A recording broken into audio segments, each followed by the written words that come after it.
अभी बेटा आप सिर्फ पढ़ाई पे ध्यान दो, ये सारी की सारी चीजें मैं प्रॉमिस कर रहा हूं आ जाएगी।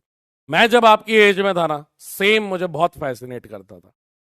किसी के पास रॉयल एनफील्ड हो गई, मुझे बड़ा खुशी होती थी कि वाह यार मैं कब चलाऊंगा, मेरे दिन कब आएंगे। मैं सच बता रहा हूँ कि मेरे पास अभी भी याद है।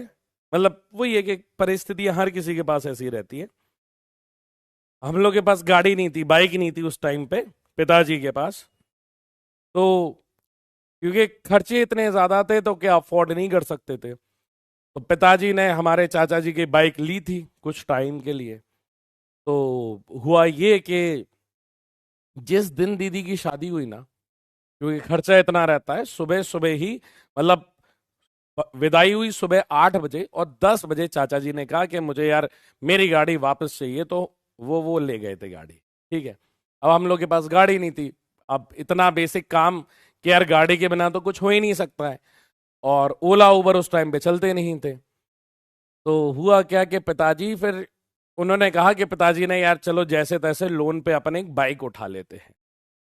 तो जब बाइक लेने गए ना, तो मैं बड़ा खुश, दोस्तों में बता दिया कि भाई अपनी नई बाइक आने वाली है।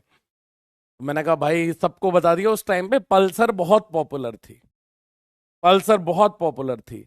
पल्सर हो गया, एक डिस्कवरी भी आती थी। ठीक है, अब यही पूरा क्लास में बता के आ गए यार डिस्कवरी आने वाली है, ये आने वाली है। जैसे ही घर पहुंचे, घर पे आकर के देखा कि यार जो गाड़ी खड़ी है वो ग्लैमर है। होंडा की ग्लैमर आती थी। मैं खूब रोया 2-3 दिन कि यार पापा आपने कहा था कि ग्लैमर पल्सर लेकर के आओगे, आप तो ग्लैमर लेकर के आ गए। उन्होंने कहा बेटा एवरेज अच्छा है।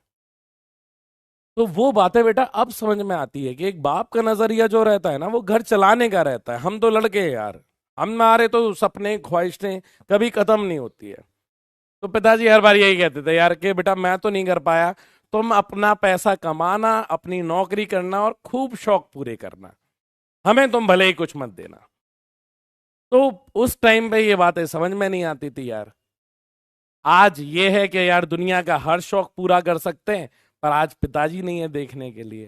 तो बेटा टाइम टाइम की बात होती है कि आज आप बता रहे हो ना कि मैकबुक है, गाड़ी है, ये है, वो है, पर एवरीथिंग इज एम्प्टी। क्योंकि कई बार ये लगता है ना कि यार हम बड़े हो जाएंगे, हम माता पिता को ये सब करवाएंगे, दुनिया की जो हर ख्वाहिश उनने बचपन में दी है बड़े होकर के हम उनको देंगे। पर कई बार हम इतने लेट हो जाते हैं ना चीजें करने में कि वो सारी चीजें छूट जाती है।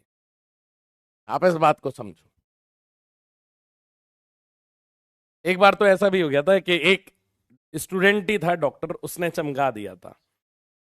उसकी स्टोरी मैं बाद में बताऊंगा किसी दिन। पर बेटा आप ये रियलाइज करना कि अभी उस टाइम पे मैं बता रहा हूं ना, ये सब फैसिनेट करता था, सब फैसिनेट करता था। यार बढ़िया आईफोन, और उससे कुछ नहीं होता, कुछ नहीं होता। ना आईफोन से कुछ होगा, ना बढ़िया गाड़ी से कुछ होगा, ना बढ़िया कार से कुछ होगा। जब तक इंसान बढ़िया नहीं है, मेहनत नहीं कर रहा, कुछ उसका प्रोफेशन नहीं है, तब तक ये सारी चीजें बेटा अधूरी है। मैं बता रहा हूं ना, तब तक ये सारी चीजें अधूरी है। चलो।